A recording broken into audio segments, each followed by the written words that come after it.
Halo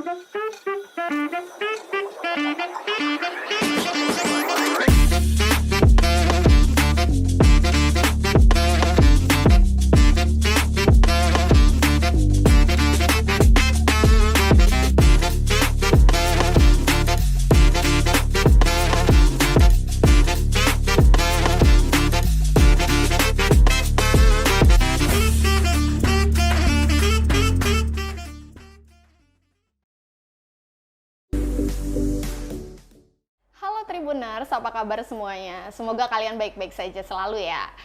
Bertemu lagi dengan saya nih Pebi Adeliana. Hari ini lagi ada di Fakultas Keguruan dan Ilmu Pendidikan Universitas Kristen Indonesia atau UKI, tepatnya di Prodi Pendidikan Fisika. Tribuners, jadi Prodi Pendidikan Fisika ini merupakan salah satu program studi yang bisa terbilang baru karena berdiri di tahun 2004. Nah, untuk mengetahui lebih jauh tentang Prodi Pendidikan Fisika ini, kita akan bahas mengenai kurikulum, ada apa saja dan seperti apa sih program pembelajarannya. Nah, untuk membahas ini lebih jauh sudah ada narasumber kita, Bapak Manogari Sianturi selaku Kaprodi Pendidikan Fisika dari Fakultas Keguruan Ilmu Pendidikan Universitas Kristen Indonesia. Halo Pak. Halo, selamat pagi Feby. Apa kabar? Baik. Pak, ini kan kita mau tahu tentang Prodi Pendidikan Fisika, Pak. Kira-kira ada apa saja, Bapak boleh dijelaskan? Baik, terima kasih kepada Tribun ya. Selamat pagi buat kita semua. Perkenalkan, nama saya Manogari Sianturi. Saya adalah Ketua Program Studi Pendidikan Fisika. Kami memperkenalkan bahwa benar tadi bahwa program studi pendidikan fisika telah diberikan izin oleh pemerintah pada tahun 2004. Dan kami telah mengalami suatu proses berbagai tantangan dan rintangan tentunya ya. Salah satu visi kami itu adalah menjadi program studi yang unggul, yang bermutu, mandiri, inovatif dalam bidang Tridharma Perguruan Tinggi berbasis alat peraga di tingkat Asia, nasional maupun Asia ya pada tahun 2030. Nah, untuk mencapai visi kami itu tentu ada berbagai langkah-langkah yang kami lakukan, berbagai misi yang kami lakukan itu, yaitu diantaranya adalah melaksanakan pengajaran, kemudian penelitian dan pengabdian masyarakat yang bermutu juga ya. Nah, hal ini akan terukur juga dengan peningkatan berbagai sarana prasarana yang kita lakukan dan juga bisa juga dilihat dari karya-karya para dosen maupun para mahasiswanya. Nah, kemudian program studi pendidikan fisika kita telah melaksanakan kurikulum berbasis kompetensi yang berstandar KKNI. Nah, di samping itu pada tahun 2020 ya, dengan diluncurkannya MBKM oleh pemerintah, ekip UKI dalam hal ini program studi pendidikan fisika sangat adaptif dengan yang disampaikan oleh pemerintah, dan beberapa program MBKM yang sudah lolos ya, yang diikuti oleh mahasiswa kami itu ada PMM ya, ada PMM, ada MSIB, ada juga yang akhir-akhir ini kami juga memenangkan atau katakanlah lolos dalam praktisi mengajar. Jadi hal ini membuat mahasiswa kami itu bisa berpartisipasi aktif atau menikmati pendidikan yang ditawarkan oleh pemerintah. Ada juga yang magang di beberapa perusahaan ya, seperti itu. Kira-kira itu dalam hal kurikulum.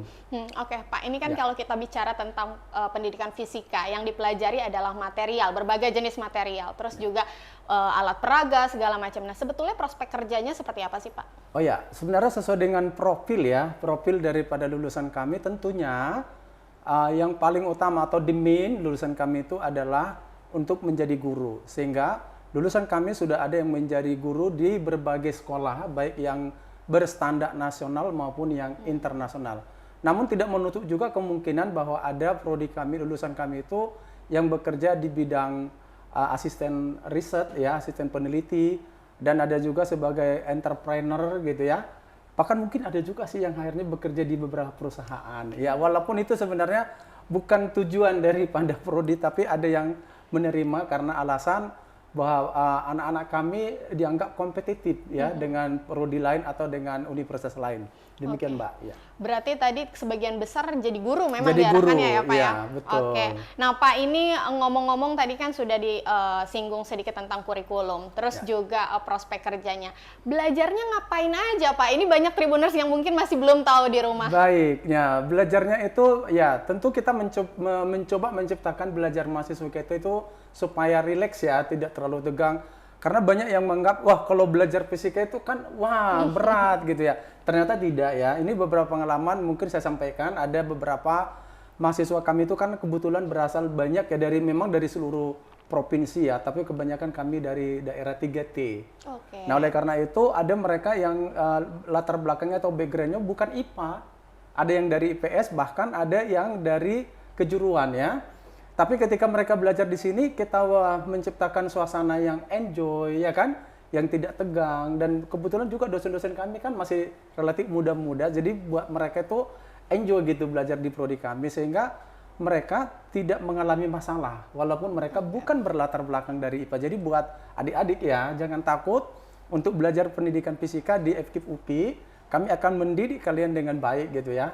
Dan kebetulan dosen-dosen kami semua sangat friendly gitu. Oke. Nah ini saya baru tahu juga Pak, ternyata untuk masuk ke program fisika tidak harus berasal dari IPA ya Pak ya? Tapi kalau jurusan IPS atau mungkin dari kejuruan bisa juga? Bisa, dan sepertinya kami sebenarnya lebih dahulu ya dari pemerintah. Kalau pemerintah kan baru sekarang membuat tidak ada lagi penjurusan di IPA, sehingga ketika siapapun mau kuliah bisa berlatar belakang dari jurusan manapun. Sebenarnya kami sudah lebih dahulu menerapkannya, jadi kami tidak pernah membatasi yang mau kuliah di kami itu harus jurusan IPA, karena kami yakin kami bisa membentuk mereka seperti yang mereka atau mereka inginkan dan kami inginkan, mereka menjadi guru yang profesional dalam pendidikan fisika. Dan itu terbukti ketika lulusan kami dipasarkan itu keluar ya, misalnya di masyarakat banyak yang merasa satisfied dengan kompetensi lulusan kami. Seperti itu, Mbak.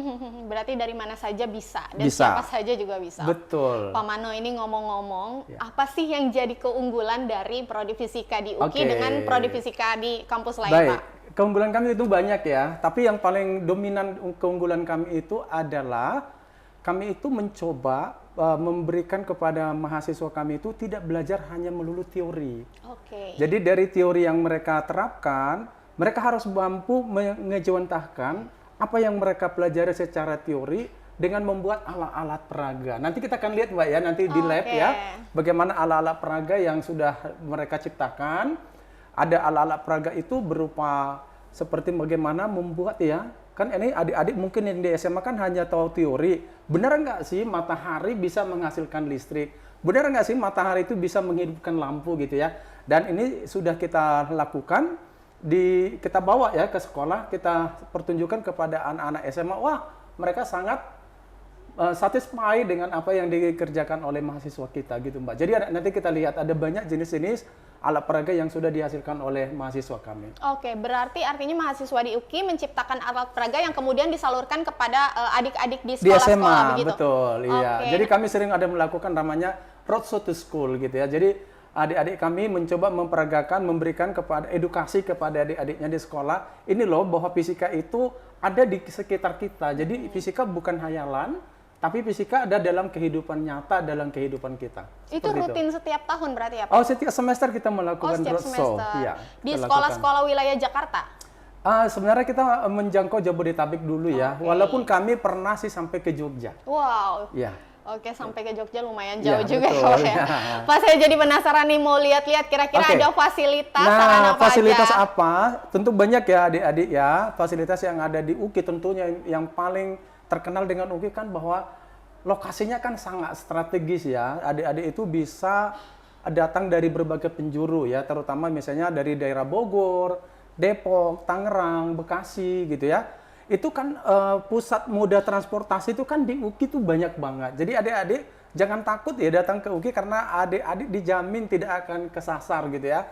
Dan di sini boleh, artinya tidak perlu nyambung ke sana ke sini, karena UKI merupakan pusat transportasi di Indonesia ya, terutama di Jakarta. Jadi adik-adik itu selain tempatnya yang sangat strategis, kampus kami kita juga terkenal cukup luas, ya.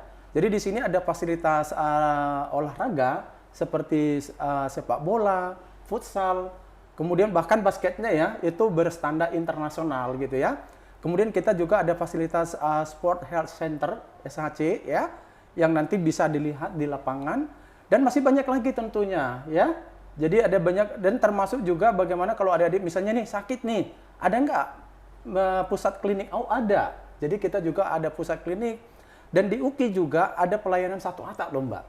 Jadi kalau adik-adik misalnya ada masalah, itu ada satu atap, semua di situ bisa diselesaikan administrasinya. Jadi nggak perlu kemana-mana. Jadi nanti itu bisa kita lihat di bawah ada fasilitas apa gitu ya. Nah di samping itu juga Bu adik-adik ya, proses pembelajaran di kita itu tadi saya sampaikan tidak melulu teori. Nah ada fasilitas laboratorium komputer dan juga kita dilengkapi dengan fasilitas laboratorium. Kalau untuk fisikanya kita sudah boleh dikatakan sama dengan ITB. Karena apa? Alat-alat itu dulu ya, itu langsung kita bekerja sama dengan ITB. Dan mereka langsung menginstall alatnya. Nanti kita lihat Mbak ya di lab ya. Mungkin setelah ini boleh nggak kita sambil jalan? Boleh. Kalau gitu kita langsung jalan aja Pak, lihat-lihat. Biar Tribuners di rumah juga nggak penasaran. Baik, kita akan lihat bagaimana ada nanti pembelajaran secara komputer ya. Nanti ada juga pembelajaran secara kita lihat di lab. Dan bagaimana hasil-hasil karya dari mahasiswa kami yang sudah membuat alat-alat peraga. Oke, kita langsung saja lab komputer ya Pak? Ya, ini Pak Pibi, ini adalah tempat mahasiswa kami untuk melakukan praktek tadi ya. Jadi mereka tidak hanya teori, tapi juga mereka melakukan praktek yaitu di lab komputer ini. Jadi sesuai dengan keunggulan kami bahwa mereka juga membuat alat-alat peraga dan media pembelajaran. Salah satunya nanti adalah bagaimana mahasiswa mampu membuat media pembelajaran berbasis ICT ya. Nah di sini ada beberapa modul-modul yang akan mereka kerjakan. Ada yang berbasis Macromedia Flash, kemudian ada pembuatan e-modul berbasis sigil. Nah untuk itu akan dijelaskan oleh Ibu Septi. Oke, kita sedang membuat animasi sederhana sistem tata surya dengan aplikasi Macromedia Flash namanya. Jadi aplikasi Macromedia Flash itu hanya ada di prodi fisika ya? Sebenarnya bisa digunakan di prodi mana saja, tapi kita di program studi memang mengkhususkan untuk membuat media yang berbasis IT gitu. Jadi untuk anak-anak mampu membuat minimal animasi sederhana untuk dibawa saat mengajar nanti di sekolah. Nah hari ini kebetulan kita buatnya animasi sistem tata surya.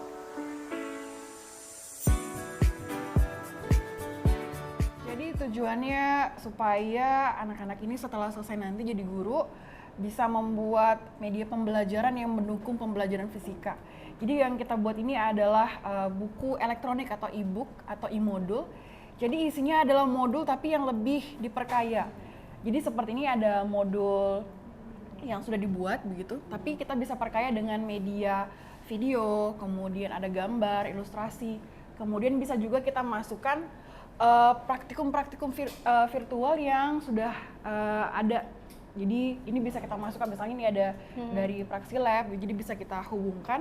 Kemudian dari PET juga kita bisa masukkan. Jadi ada media pembelajaran yang bisa menghubungkan atau hyperlink gitu dengan Ini adalah fasilitas laboratorium yang dipergunakan mahasiswa untuk memperdalam knowledge mereka ya. Jadi tadi teorinya udah diberikan, tadi seperti yang di lab komputer ya. Jadi selain mereka knowledge, mereka juga harus mempraktekkan ya. Nah, salah satu praktek yang mereka lakukan di sini adalah berupa gerak bandul sederhana. Seperti itu, Mbak Feby. Pak, ini kan tadi sempat Bapak singgung juga di awal bahwa beberapa alat peraga yang diciptakan oleh mahasiswa di sini juga disalurkan ke sekolah-sekolah gitu ya, Pak ya? Sebenarnya bukan disalurkan, tapi diperagakan ke sekolah-sekolah. Memang ada sih yang kami tinggalkan juga di sekolah untuk mereka bisa melakukan pengulangan ya. Mereka bisa melakukan pengulangan itu diuji coba di sekolah mereka. Nah, ini kita akan coba melihat ala-ala peraga bersama dengan Pak Taat ya. Boleh, Pak Taat ya. Silakan. Nah, Pak Taat ini ada apa nih Pak kira-kira Pak? Oke, nah jadi di pendidikan fisika itu mahasiswa dituntut untuk kreatif ya. Nah, selain kreatif juga bisa membuat media pembelajaran, alat-alat peraga yang bisa kira-kira dikerjakan lah oleh dimanapun juga gitu. Nah, di sini ini contohnya adalah yang dikerjakan oleh mahasiswa kita.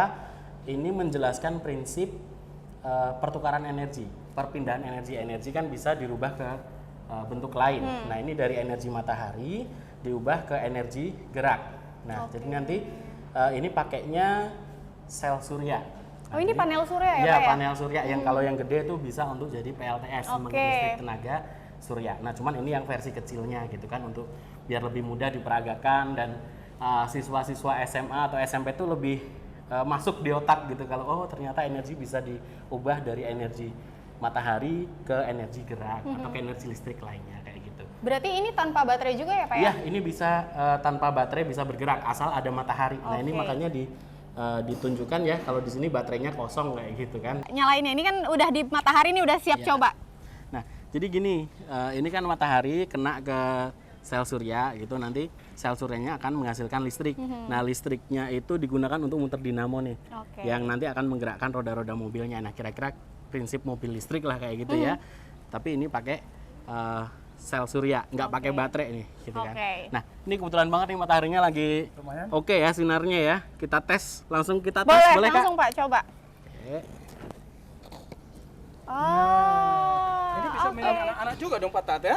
Iya, bisa banget ya. Ini kan kalau yang kita tahu kalau di SMA atau ya ilmu fisika itu kan lebih banyak ke teori, Pak. Tapi sebetulnya fisika ini lekat dengan kehidupan sehari-hari Iya, juga ya. Ini pasti. termasuk bisa buat mainan juga tadi kata Pak Mano.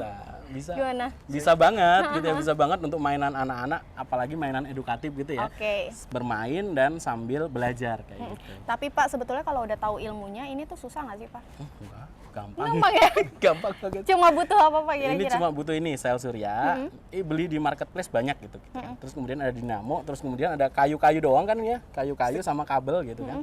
Stick es krim pun juga yang udah bekas dipakai juga bisa digunakan. Tinggal kreativitas saja sebenarnya. Oke, Kak. sebetulnya jadi hasil karya mahasiswa ini juga bisa melatih kreativitas. Peralatan-peralatan yang dulu saya pergunakan untuk mengambil disertasi doktor saya, ya. Oke. Jadi kebetulan salah satu keunggulan nanti dari prodi kami adalah mahasiswa mampu membuat material. Nah, material yang saya buat kebetulan adalah material nanomaterial ya. Nanomaterial. Ya, dengan menggunakan tin film. Sebenarnya substrat yang kita gunakan adalah aluminium. Nah, kemudian kita lakukan proses anodizing untuk menghasilkan namanya nanti tin film. Nah, tin film itu akan membentuk lapisannya seperti ini setelah kita ekstrak ya, sangat kecil.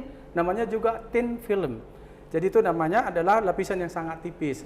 Nah, pembuatan ini kita sebut dengan nanomaterial karena memang ukuran yang kita buat itu adalah berbentuk pori-pori yang ukurannya nano.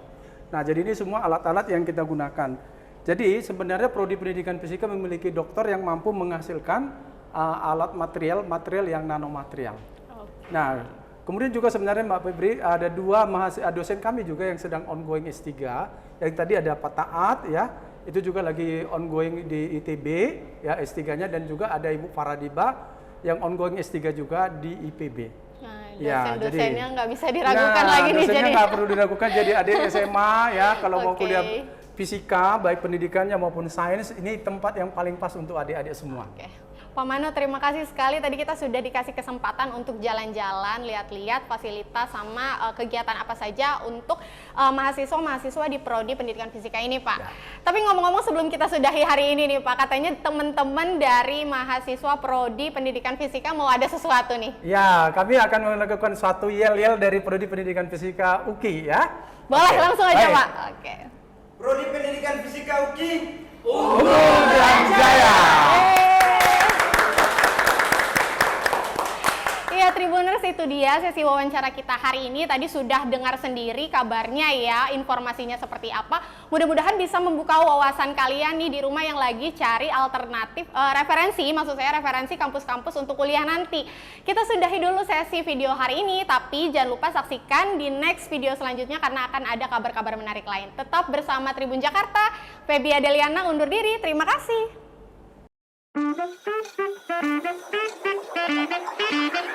Thank you.